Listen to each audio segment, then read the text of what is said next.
l'excès de l'amour qui proclame les humiliations eucharistiques de notre Seigneur Jésus-Christ. Pour demeurer avec nous, Jésus-Christ s'expose à l'ingratitude et aux outrages.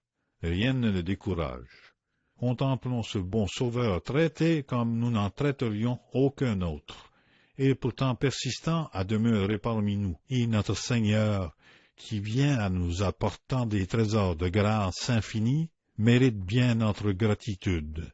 Il est le roi de toute la création. Il est Dieu, qu'un grand de ce monde, qu'un roi visait un pauvre. Un malade, celui-ci ne serait-il pas ému de gratitude devant une telle condescendance? L'envie, voire la haine, cède devant la grandeur qui s'abaisse. Notre Seigneur ne mérite-t-il pas que nous le remercions, que nous l'aimions? Il ne nous visite pas en passant, il demeure au milieu de nous, que nous le demandions ou non, sans même que nous le désirions. Il reste là pour nous faire du bien. Et pourtant, lui seul entre tous n'est pas remercié pour le bien qu'il fait. Par sa présence dans le très saint sacrement, il accomplit des merveilles de charité. Mais nous ne les apprécions pas. Nous n'y faisons pas attention. Dans les affaires ordinaires de cette vie, il est considéré honteux d'être ingrat. Mais quand il s'agit de notre Seigneur, il semble que nous considérions l'ingratitude comme un commandement. Pourtant, tout cela ne décourage pas notre Seigneur. Il avait tout prévu en instituant l'Eucharistie. Il n'a qu'une pensée, de lycémie. Mes délices sont d'être avec les enfants des misérables. L'amour atteint parfois un degré, devient si puissant, qu'il aspire à être avec l'aimé, même sans aucune réciprocité. Une bonne mère abandonnerait-elle ou cesserait-elle d'aimer son enfant idiot? Une épouse dévouée, son mari délirant. Dieu et notre Seigneur semblent courir au-devant des outrages. Il ne se soucie pas de son honneur, chose terrible à penser. Au jour du jugement, combien trembleront pour avoir vécu avec tant d'amour de son côté, et si peu d'égards du leur. Notre Seigneur vient sans pompe ni majesté. Sur l'autel, sous les voiles eucharistiques, il a l'air de quelqu'un qui n'a même plus d'être. Cette abnégation suffit-elle? Ainsi, pour s'abaisser, notre Seigneur emploie toute sa puissance. Par un prodige, il maintient ses accidents. Il renverse toutes les lois de la nature pour s'humilier. Qui pourrait envelopper le soleil d'un nuage assez dense pour intercepter sa lumière et sa chaleur? Ce serait le plus grand des miracles. Mais notre Seigneur l'a fait en sa personne, sous les espèces eucharistiques, si insignifiantes, si ordinaires en elles-mêmes. Lui, glorieux et lumineux, est caché. Il est Dieu.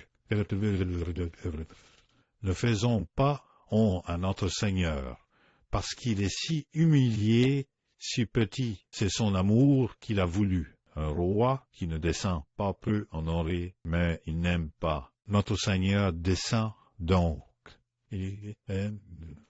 Roi, mais notre Seigneur pourrait avoir dans sa suite un cortège d'anges visibles et armés comme garde.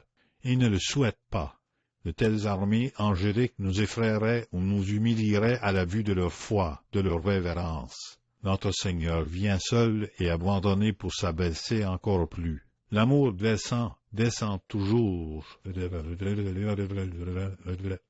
Un roi qui revêtirait de pauvres habits pour se mettre à la portée d'un sujet qu'il vient réconforter ou consoler montrerait assurément beaucoup d'amour. Pourtant, sous ce déguisement, son discours, ses manières nobles et distinguées le feraient reconnaître.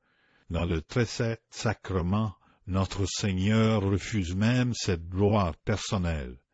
Il voile son beau visage. Il impose silence à ses lèvres divines, à la bouche du Verbe.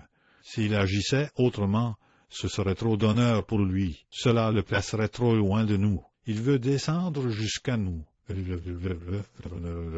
Inspectons les humiliations de Jésus-Christ dans l'Eucharistie. Et un roi, abaissé par l'amour au niveau de son pauvre sujet, conserve encore sa liberté, son action personnelle en tant qu'homme. S'il est attaqué, il peut se défendre, sauver sa vie, appeler à l'aide. Notre Seigneur se livre sans défense.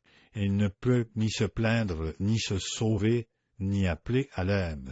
Il a interdit à ses anges de l'aider, ou de punir ceux qui l'insultent, bien que ce soit un instinct de la nature de secourir autrui, peu importe qui, lorsqu'il est attaqué ou en danger. Mais notre Seigneur, non,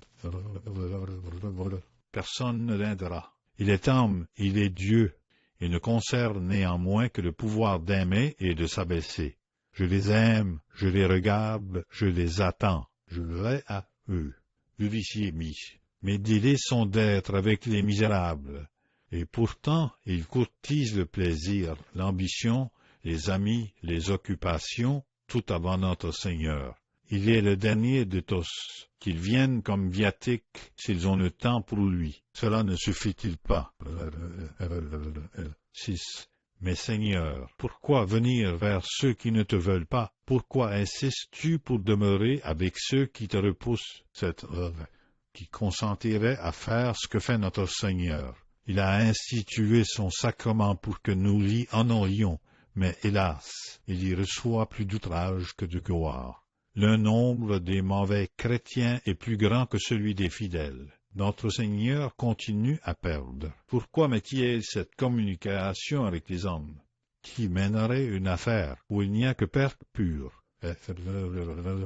Les saints qui observent, qui comprennent tant d'amour et tant d'abaissement, doivent trembler de cette indignation, doivent s'indigner de nous voir si peu reconnaissants. Et le Père dit au Fils, « Mais fin, cela ne te rapporte rien. Ton amour est méprisé, tes humiliations inutiles.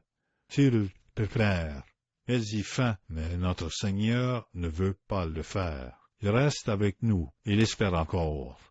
Il se contente de l'amour et de l'adoration de quelques bonnes âmes. Ne lui faisons pas défaut, au moins. Ces humiliations ne méritent-elles pas que nous l'aimions et l'honorions?